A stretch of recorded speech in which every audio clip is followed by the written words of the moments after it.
All information in this video, the ideas, strategies, concepts, and opinions presented are for your education only. It is not intended as medical advice and does not replace your physician. In case you have any concerns about your health, please speak to a medical professional.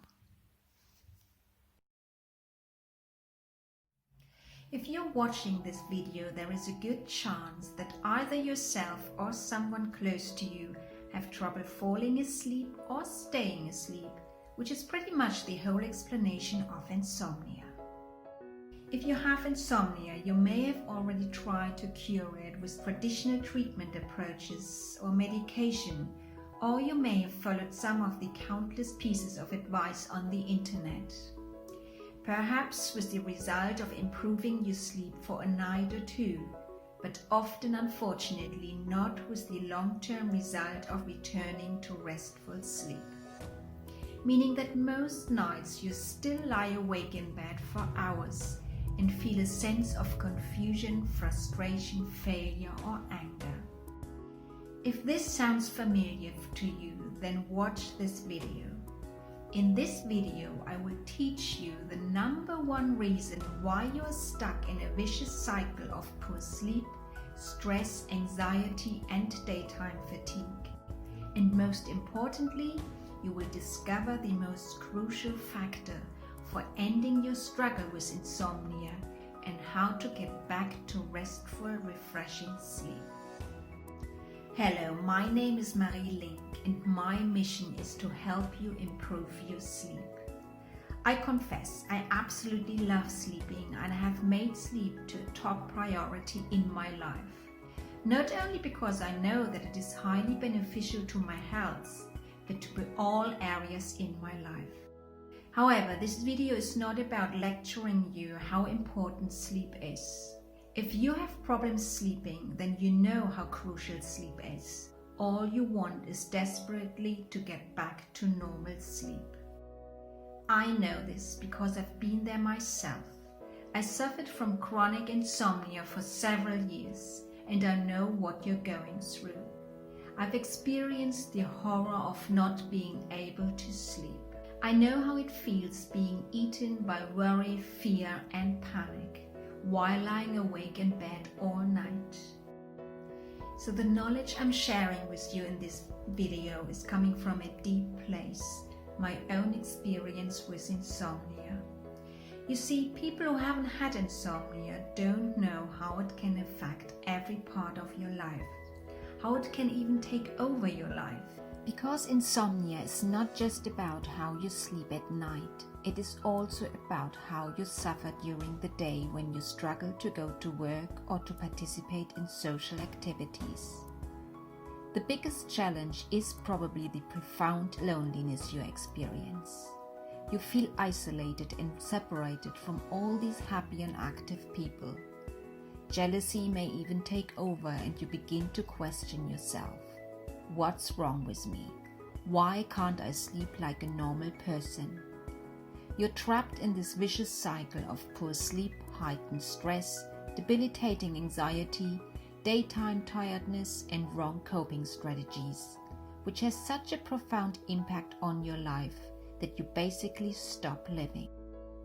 So because I've been there myself, I fully understand how chronic insomnia drains your energy and affects every part of your life. I know that when you're deep in the hole of insomnia, it's tough to see a light at the end of the tunnel. You're overwhelmed by worries and anxiety and probably frustrated with all the traditional treatment approaches for insomnia. This includes medication, which often brings more problems than solving them. But here's the thing. After many unsuccessful attempts, I was finally able to self-heal my insomnia. I discovered the exact steps and techniques that helped me to cure chronic insomnia for good. And helping others cure their insomnia became my mission. To this day, I've helped many people to end their struggle with insomnia and regain peace and sanity to sleep perfectly every night. So if the many other people and I could do it, then so could you.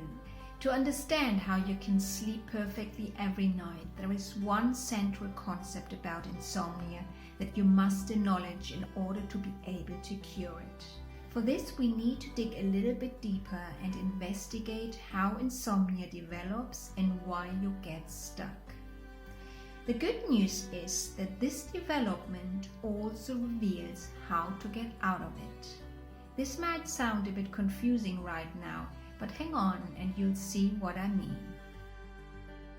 We all experience sleeplessness from time to time, especially during a stressful period. In my case, it started during a very stressful period in my life when I lost my job and ended a long, overwhelming relationship with my partner. In most cases, sleep returns to normal once that stress is over. But things are getting complicated when your sleeplessness continues even after the stress has passed. When your difficulties falling or staying asleep at night outlast the stressful period, your insomnia has become chronic. And along with your continuous sleep struggle, you may develop a whole range of negative and destructive beliefs, which also have a powerful impact on your sleep and everyday life. Now, while this condition is painful and frustrating, it also reveals a lot about how you developed insomnia and why your insomnia persists. A wonderful model called the 3P model of insomnia helps you understand this development. When I came across this model, it wasn't just that I suddenly understood that my sleep problem wasn't unique. More important was that I realized that while insomnia was the cause of my pain, the way insomnia worked and impacted my life also showed me how to cure it. I know this sounds a bit simplistic, but let's dive in a bit deeper and you'll see what I mean. The 3P model of insomnia from Spielman and Glowinski offers you a structured explanation of how insomnia starts and how people get stuck. According to the 3P model, there are 3 primary factors why you develop insomnia and why it is not easily going away. Number 1 are the predisposing factors or your risk factors, like the tendency to worry excessively and the tendency to be hyper-aroused. The second factors are the precipitating factors or triggers, which is a temporary stressor such as high workload over a short period, an argument with a family member, or organizing an event. And then lastly, number 3, the perpetuating factors, which refer to your practices or coping strategies which are reinforcing your sleeplessness. Now let's have a closer look at each one of them. First, the predisposing factors. The predisposing factors are your risk to develop insomnia. Every person is different, and some of us are born with or acquire over time psychological or biological characteristics which increase the risk or the predisposition to develop sleep difficulties. Some of the main predisposing or risk factors for insomnia are general high arousal levels, anxiety, depression, being female, and aspects like the menstrual cycle, menopause, pregnancy, or motherhood, genetic predisposition and family history, and aging. Many people over the age of 65 have problems falling asleep and staying asleep, so that it is often believed that older people need less sleep, which is actually not true. You need the same amount of restful sleep as when you were younger. Important to note is that while you may have one or several of these factors, it does not necessarily mean that you become an insomniac. Therefore, predisposing characteristics are not a direct cause of insomnia, but they increase the likelihood that you will struggle to sleep. Think of it like being overweight. It increases the risk for diabetes, but doesn't guarantee that you get diabetes. Precipitating factors, the trigger events for your insomnia. Precipitating factors, the events that can trigger insomnia, are almost always linked to stress and mental overstimulation. They can occur unexpectedly, like the sudden death of a loved one or losing your job, or they develop over time, like growing pressure at work or relationship problems. Interestingly, a trigger event can also be something you are looking forward to, like organizing your wedding or your mother's 17th birthday party. You may end up being so overwhelmed that you have difficulties to calm your overstimulated mind. The ongoing high level of stress hormones make you feel irritated and kick off further worrying, frustration, and anger. Some typical examples for trigger events are stress, medical conditions, hormonal changes, drugs and chemicals, environmental causes, or other sleep disorders. So these are the risk factors and triggers for insomnia. Now, what is the exact relationship between these two categories? Well, it is often the interaction between the risk factors and the trigger events which then leads up to sleep problems. Here is an example. You always have been a night owl, meaning you function better late in the evening.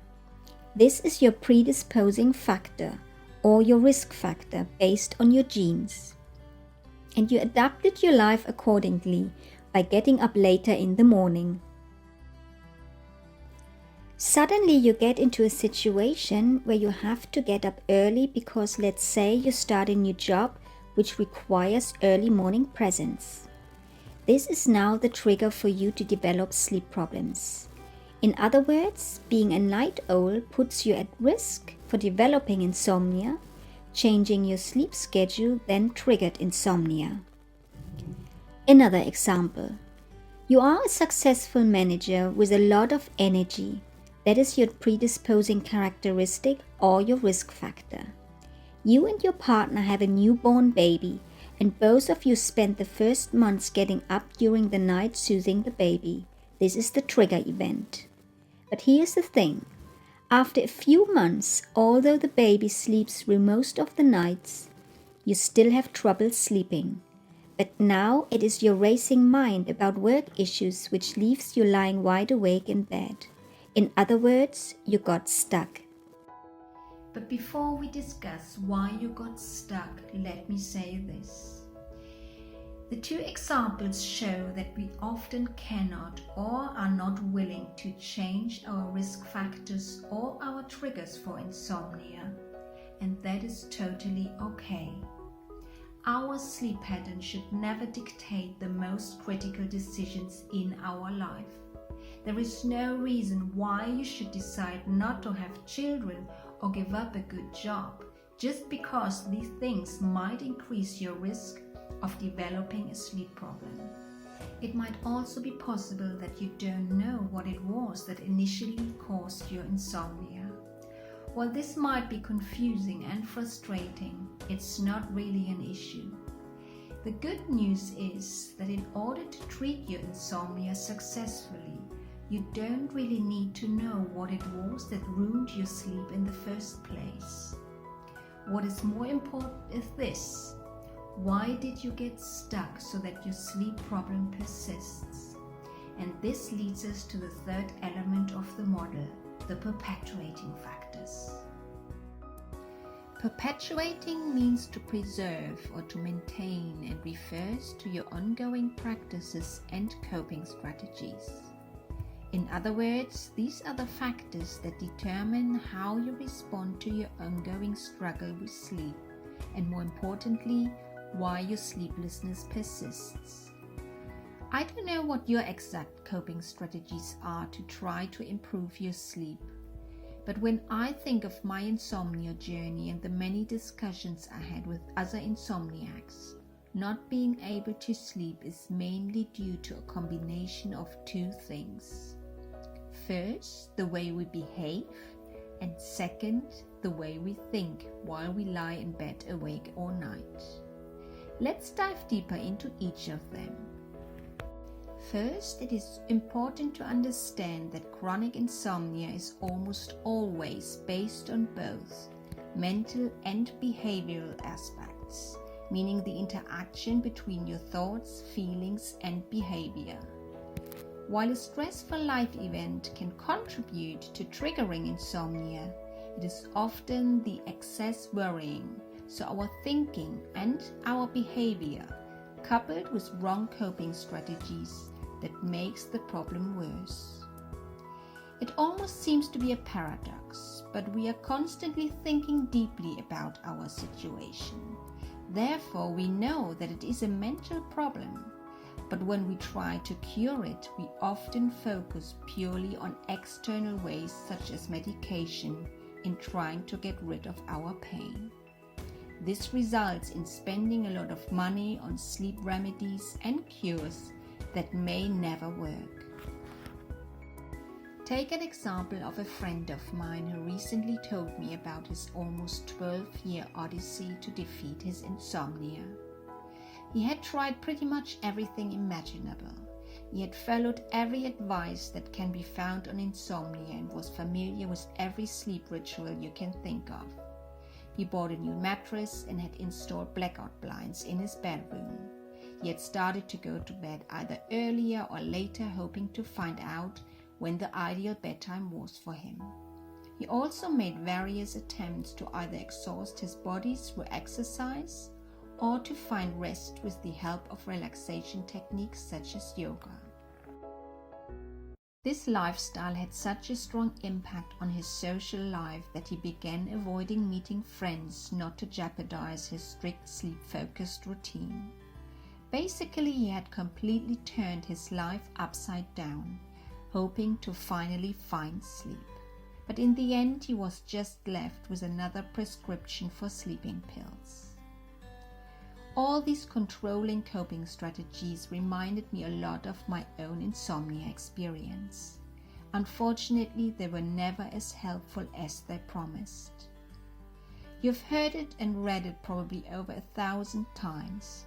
Yoga and other relaxation exercises are good for you when you can't sleep, because they help you unwind.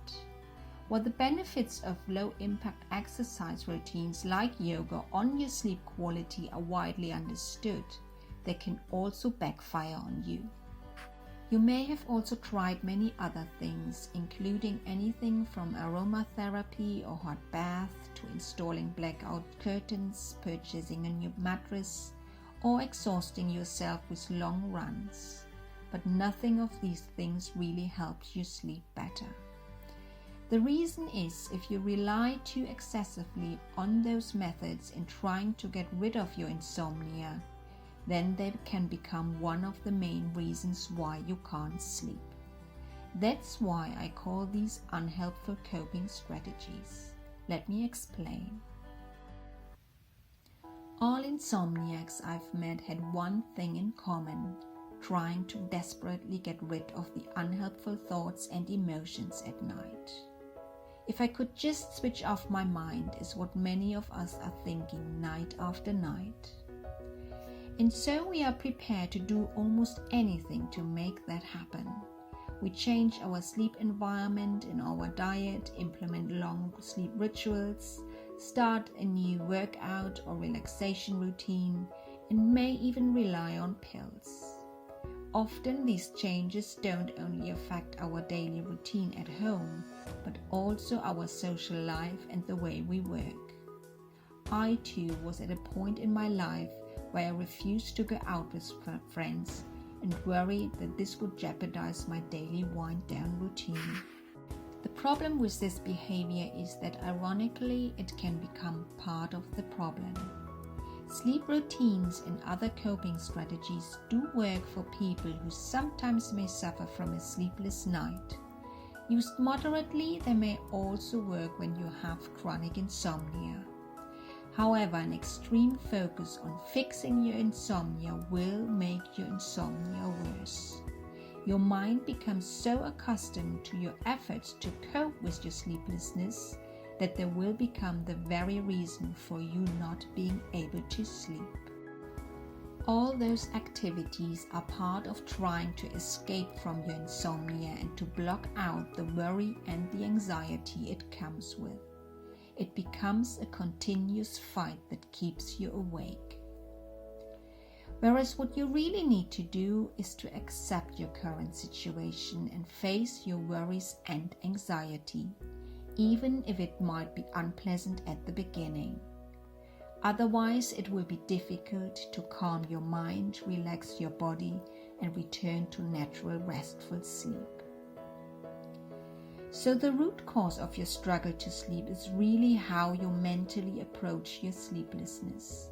And that's where we need to put our focus on to improve your situation, and not on implementing new sleep rituals or taking sleeping pills. Remember, there is no magic in curing insomnia. Any technique, tool, or pill that promise you some quick fix might be helpful at the beginning, but can turn out harmful later, as they even may increase your level of wakefulness. You may become reliant on unhelpful behaviors or medication, which weakens your trust in being able to fall asleep naturally. Don't get me wrong, I'm not saying that you should stop doing what works. But if you are feeling trapped in an unhelpful routine that absorbs much of your life instead of improving your sleep, it's time to adopt workable long-term strategies.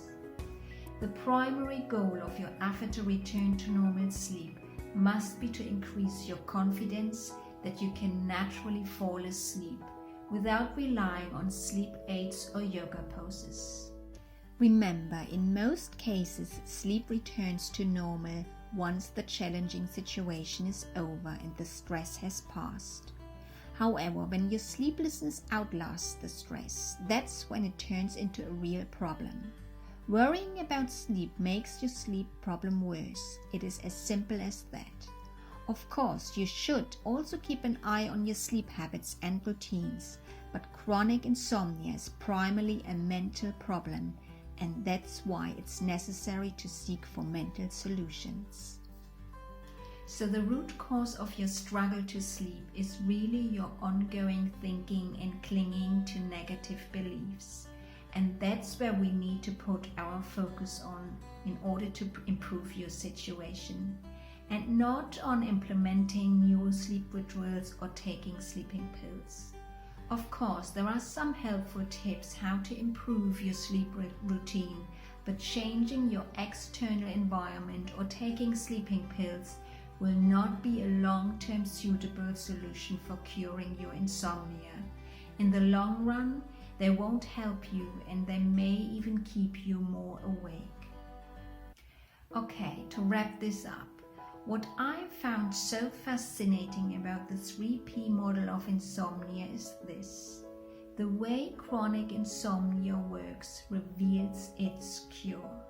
By looking at this model, you gain objectivity and valuable insights into why your sleeplessness started, why it persists, but most importantly, why it doesn't go away. You may not be able to change the predisposing or risk factors or the precipitating trigger factors, but what you can influence are the perpetuating factors, the way you respond to your insomnia. And here lies the real secret of curing insomnia. It's you doing your focus in trying to get rid of insomnia, which is the main contributor to your sleep struggle. If you keep on blocking out your unpleasant thoughts, emotions, and sensations at night, you spend your time and energy on resistance rather than changing your situation. In other words, you get stuck. And this is exactly where I would like to help you.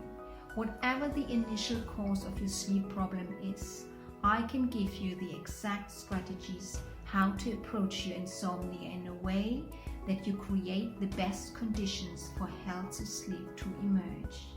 With my guidance, you will learn how to stop struggling at night, which will immediately help you to relieve worry and anxiety, these mental threats that keep you stuck in your insomnia. If you would like my guidance, then click the button below to book your free 1-hour online consultation. You may now be thinking, I've tried already so many things, like the usual approaches of sleep restriction or getting out of bed or any other promising cure. And I have to say, if you are currently in a program focusing on these treatment approaches, I urge you to continue and don't just jump on another program. But if you have been trying these methods and nothing has helped you, then let me be your guide. In fact, most of the people I've helped also tried so many things that never helped them sleep well in the long run. I know what works, not only for 1 or 2 nights, but in a long, sustainable way.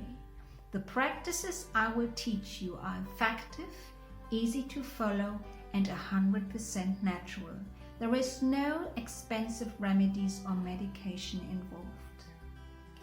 I will help you to put your racing mind at rest so that soon you can enjoy sleep effortlessly on a regular basis. This is my promise. The time to act is now. Don't put this off any longer. It's time to decide now about how you want to continue with your insomnia. If you think it's not the right time because you have a lot going on, then please think again. If you are really honest with yourself, there will never be a more perfect time to take this first step. Delaying it further may worsen your situation. You see, you can go on as you have been trying to control your sleep problem with unhelpful coping strategies or harmful medications, or even avoid treating it at all and silently accept all the harmful effects that insomnia has on your health and life. Or you can choose to act and empower yourself to return to natural, refreshing sleep and lead a life full of joy, vitality, and energy.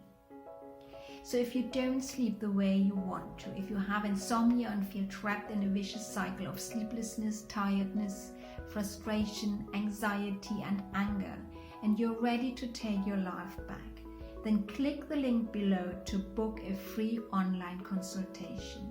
This is risk-free. In this consultation, you and I will discover how I can provide you with the exact tools that will provide you with the sleep you deserve. Let's improve your sleep now. Take the first step and click the link below.